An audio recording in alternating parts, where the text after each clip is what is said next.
Hey, what's happening, everybody? Hope all is well and welcome back to the ShabinLife.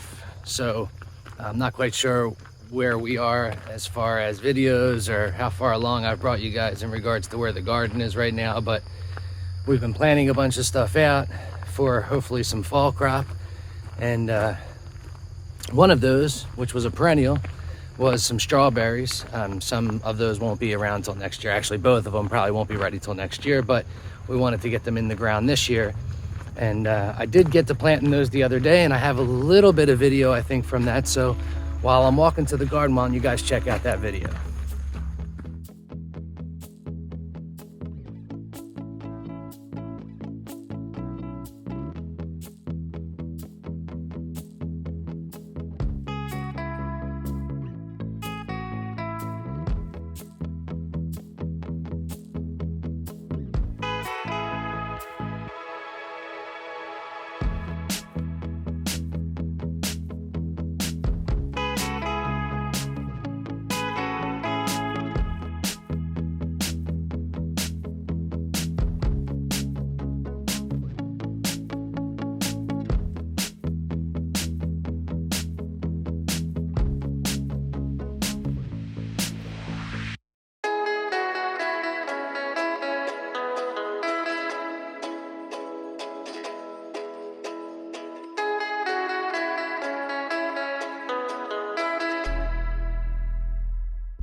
All right, so now that we got the strawberries planted, they've been in for probably about, I don't know, a week or so, maybe 2 weeks. Dana and I have to leave for maybe like 2-3 days. And I can tell sometimes the birds are coming down and messing with the leaves and digging around in the dirt for worms and stuff like that. So we're gonna put some hoops over them today. And that way we can throw some tulle and keep the birds out of there while we're gone. So I thought I'd bring you guys along while we throw on some quick DIY easy hoops. So if you haven't yet seen the fun size garden from last year, which we had fun just growing in our old log splitter box, or the big crate that the log splitter came in, we wound up putting up a couple buckets and stuff, and then we threw some tulle and a hoop over that last year using just some rebar and some 1/2-inch PVC. This time we're just going to be mounting them like we've always done to the sides of the garden bed. I've got one back that are done already that's in the back there. So we're going to hit up the Sweet Charlies, and I'm just going to bring you guys along and show you what we're doing. So let's rock and roll. All right, simple DIY hoops for your garden bed. We're going to start by cutting this 1-inch piece of PVC into 15-inch pieces. I'm doing that because that's how high our beds are. You can do them a little bit bigger and slam them into the ground if you want. You can do them a little bit shorter and have your 1/2-inch PVC slip out the bottom. I just find it easy to kind of just stay with the height of your bed. I'll probably even need to cut a little bit off of each one of these once I get to the actual bed ends. If I do have a rock that's kind of holding this up, it might make it so that I need to take a little bit off. But I'm going to cut 15-inch pieces, and then we'll see you guys in a second.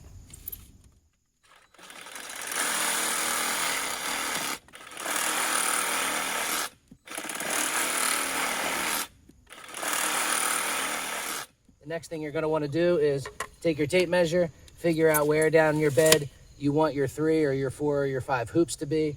For Dana and I, that's about 3.5 inches off the back is the center of the actual 1-inch PVC pipe. Gets us close to the end, but it doesn't kind of mess with any of the screws that I put into the actual bed brace here. So I'm going to go ahead and start by mounting this one, work my way down, and then the 3 on the other side.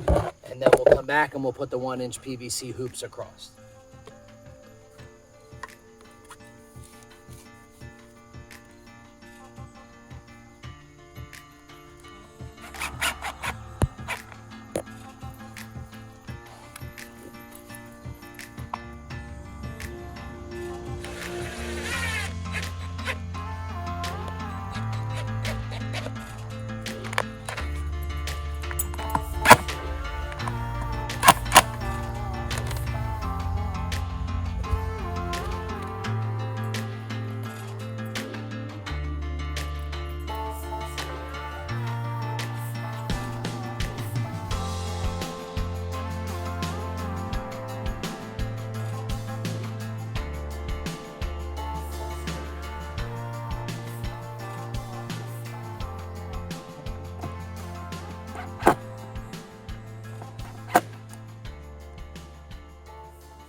All right, so we have our 3 1/2-inch PVC pieces that we're going to use for our hoops.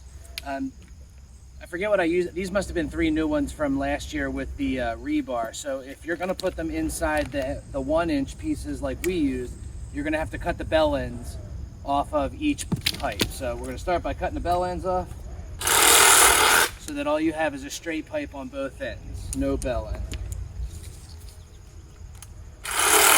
And you just want to cut as close to the bell as possible.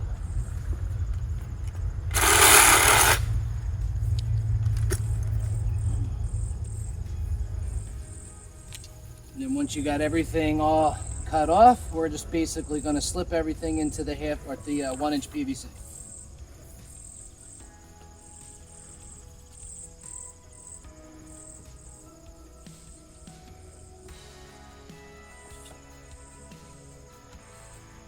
One.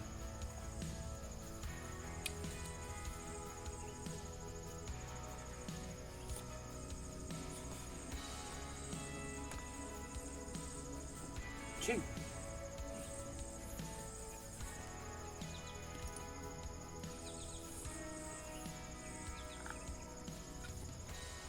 3. So now that these are on, I'm going to quickly find a piece of wood. That's what I normally use. And we're going to mount a piece of wood right in the center at the bed ends. And you'll see that that's going to be for when we put the tool over. We can clamp the tool to the 1-inch PVC that's the actual holding bracket, but then on the ends of the bed, a little piece of wood here makes it nice and easy to spin the tool together, get it nice and tight, put it up against the wood, and then use a clamp to clamp it. So I'm gonna find some wood, we'll come back, we'll zip them on real quick, and then Dana and I are gonna stretch some 10-foot tool over top, and we'll be done this project.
These were originally for 10-foot long beds. Our new beds in this house are 8 foot, so a little bit of extra tool, but we'll leave it just in case we need it for a longer bed. And then now you can see what that little clamp was for, so that Dana had something to attach the tool to. You probably could just clamp it, you know, to itself, but it kind of helps having everything tied off on the end so that nothing can kind of slip up underneath the net and get into the actual bed. I'm thinking if a rabbit got underneath it would just have a field day.